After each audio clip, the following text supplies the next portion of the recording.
finished it, he hit the bass drum and the head burst. Just and for you. that, yeah, the head burst. And it was like, whoops, let's go back and listen to it. We listened to it and we thought it was good, but we thought, well, let's try it again. Now we got it down. Now the guys were relaxed. But of course, it was now after hours, no music shops were open. And that wound up becoming it. We never played it again. It's a beautiful record. Beautiful. I was very proud of it. Yeah. And it's funny. So remember I said I met Hall & Oates up there too. I got Daryl Hall to sing background vocals on Original Sin, by the way. And actually, I'm the one who, I changed the lyric. It was originally Dream on White Boy, Dream on White Girl.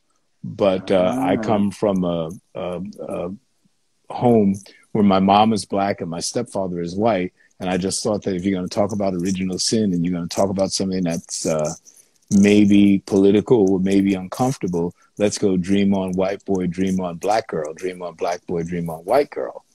And believe it or not, the band loved it. Management was nervous, and Tommy Mottola didn't even want Daryl Hall to sing on it. He said, what are you trying to do, get my band killed? But Daryl was cool. He sang it, and it became a smash. That was their first big #1 record. So what that led for us, for our story, is we reach out to you and we ask you, can you listen to this song? Is there something, you can do with it? And that was the first, that was our first experience with the remix, right? And we send you the master tapes. I have no idea what you're going to do with it, but we just got a feeling if anybody can do something with it, it's you. And that was sampling technology. I mean, it was a playground at that moment, right? I mean, there's so much fun in that remix. And you're playing with ideas that are fresh, right? I mean, you're getting to do things that you haven't quite done before. That was the first time. So I had just purchased a synclavier. Yeah. And that was my first sampling tool.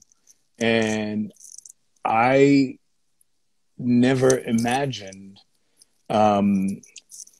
taking source audio and writing with things that had already been performed. It was like, whoa, this is next level music. I mean, taking something that's already a performance and now performing with a performance. And I had never remixed anything in my life. So I couldn't think of it as a remixer. I had to think of it as the way I would have done it if you had called me in the first place. If we were all together and I had listened to it and had been hanging around and had a synclavier, I would have said, hey, what if we did this? Yeah. Because gear has always fascinated me, right? Everything that was new, I would always grab up. And so when I did that, it felt really satisfying to me. And I got to tell you, man, I think that one of the reasons why we've always been so close is because I know you remember that experience. So when I finished it, I was damn proud. I was so proud. I was so happy because I certainly didn't look at myself as a remixer. I looked at it as, I was composing with the guys. They had done their part. Now I'm coming in to do my part, so to speak. And I loved it. And when you guys called me and were blown away, you guys like, this is it. This is the shit. This is so strong. And then we hear back from the record company. I still remember Nick's voice on the phone. He was like a broken man. Like he's ready. He was like ready to cry. When they were saying that I made the record too black and that it would threaten your fan base. And I remember Simon going, this is what we want to sound like. Right. I was like, it was just such an incredible moment because it showed a real bond between artists. It was like us against the world. It was like the big corporate structure of, Capitol Records or whatever, EMI or whatever the label was officially at that time, against just us little guys. And I remember feeling so confident about the record because it felt like a real work of art. It was not just a remix to me. It was like, man, I got to repaint the Mona Lisa or something. I got to put I got to change her clothing or something. And I remember you guys having to take a stand. And I just said, hey, man, you got to do what you feel. But, put the record out. To hell with what they say. It was, and you did.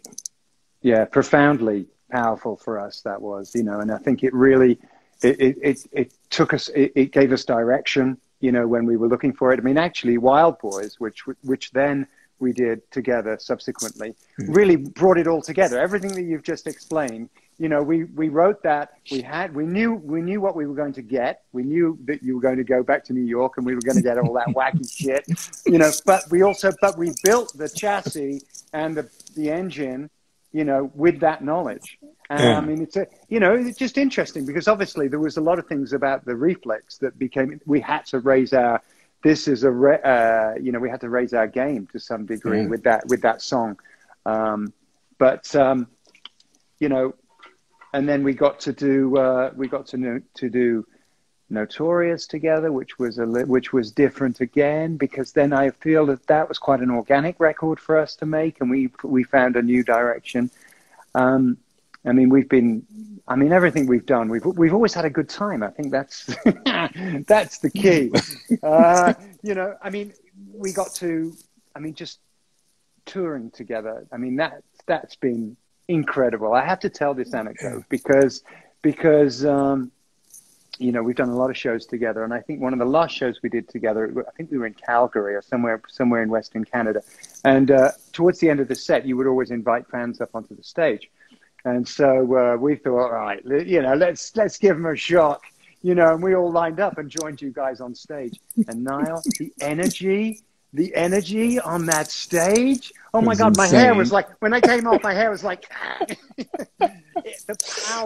the power that band generates. I mean, I can only liken it to what I can imagine the Basie band, Duke Ellington's band, what they were like, these big R&B orchestras. You're the only guy. I don't think there's anybody else doing that, doing what you're doing. And, to get to do it with you is really, it's great, incredible experience for us.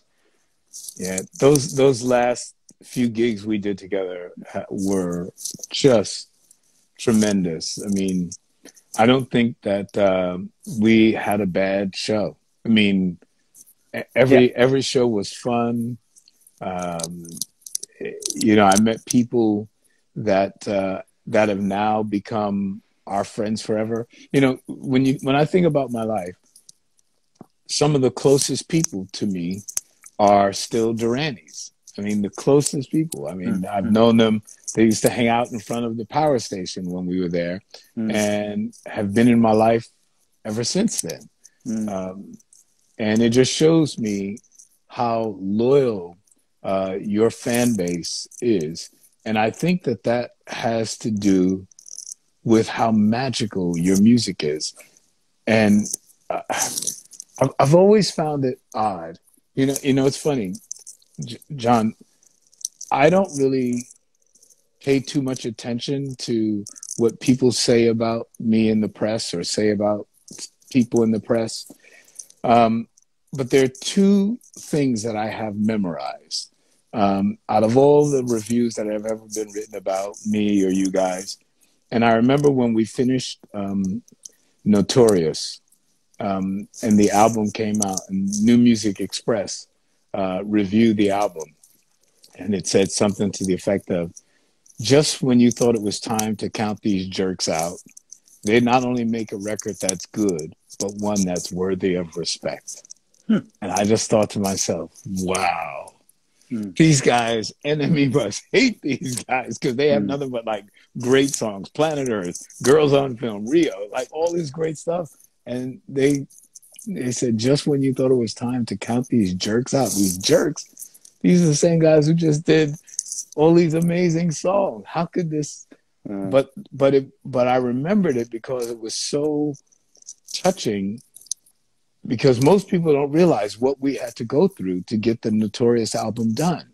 You know, the countless nights of me standing there in the elevator with Andy, trying to convince him that his part totally was wrong. And him swearing to God that it was right. And, you know, I got along with everybody. So, you know, like, Andy, you think I'm picking on you? No, this shit sucks. It's wrong. Come back and fix it. And then I go and fix it. And the next day he come back. What do you mean? You see, it sounds perfect. Yeah, because I played it when you were away or whatever.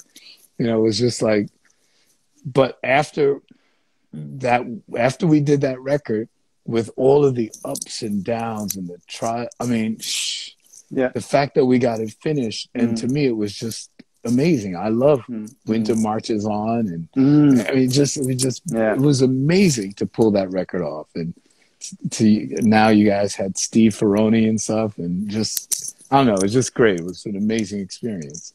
Actually, the NME, not too long ago, I came across Danny Baker's review for Risque. And Danny Baker in the NME, he said, everybody around here thinks I'm crazy because they think it's going to be Johnny Thunders people are going to be talking about and listening to in 30 years' time, but it's not. It's going to be these guys. And he called he called it totally against the flow. And I was like, you know, kudos to Danny Baker for picking on it. Anyway, so here we are. We're in this, you know, quarantine situation.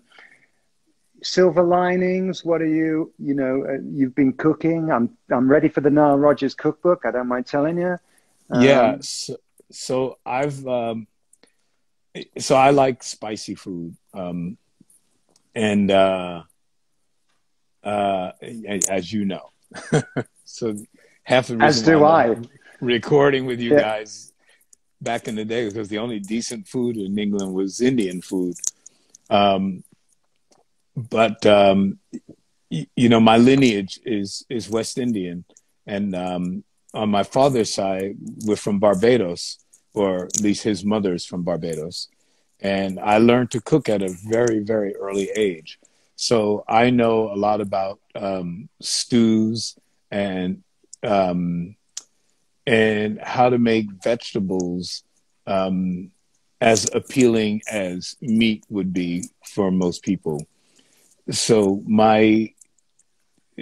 I cook dishes that look like traditional meat dishes, and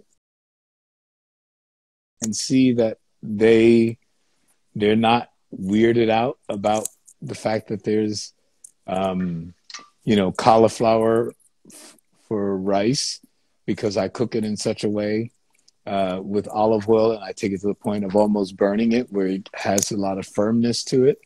And it's, and my veggies are all colorful and things like that. So I've been cooking a lot lately and getting back into the spices and that whole trip. As a matter of fact, every day I cook a sort of pot of food, because I know that's going to be my breakfast, lunch, and dinner, and it'll be my breakfast the following day. Oh, wow. Good for that's organized. Yeah, it's cool. It's very, very methodical. Well, you know, I hope we do get back on the road next year. It's difficult to tell, isn't it, where it's going? But, you know, I think versatility, open-mindedness, willingness, these are the keys to surviving and keeping your artistic muse alive. I mean, it sounds pretentious, but we're servants to some degree. We've kind of got to go with the flow, and we've got to adapt our gifts to whatever's happening. I do want to ask you, I'm just curious, what do you listen to? You're writing a lot, so you're listening. What do you, if you want to listen to something just to chill out, what do you tend to listen to at home? I actually don't listen to too much music to chill anymore, because there's not enough time. So typically if I listen to something to chill out, it's something that I really love from my past. I have to admit that. So it'll be, you know, John Coltrane or Eric Dolphy or Miles. But what makes me more relaxed than anything is actually practicing. I just pick up my guitar and I just like to practice. So rather than listen to, you know, say Miles Davis play Nefertiti, I like to play it. You know, I'll sit there and I'll play it. And it just, I feel great. I always say to myself, man, if I could make a living practicing, that would be the life I choose, because I could just sit around and play guitar all the time, try different techniques. I'm doing a lot of records now, and I'm exploring techniques that I haven't used at all in my life. One, because they were never, what would I say? They didn't propel the music forward in the way that, you know, you've played with me a lot.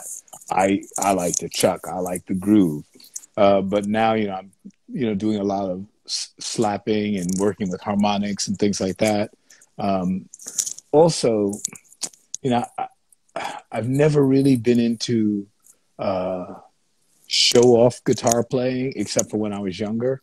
When I was younger, it was all about speed. That's how Bernard and I met, because we were doing a gig and I was just all over the place. You know, it was like we had to play like John McLaughlin. So lately I've gone back into the speed playing, going back into taking, you know, jazzy solos that are flying. Like I did the gig with Eric Clapton in England. It was probably one of the last gigs I played. And I was just like, okay, nobody ever hears me play like this. Here I go. I felt a little bit jerky, but in a way, I was happy to see Eric. You know, happy to see guys that I hadn't seen in years. To see Ron Wood, to see Sonny Emery, who used to be with Chic.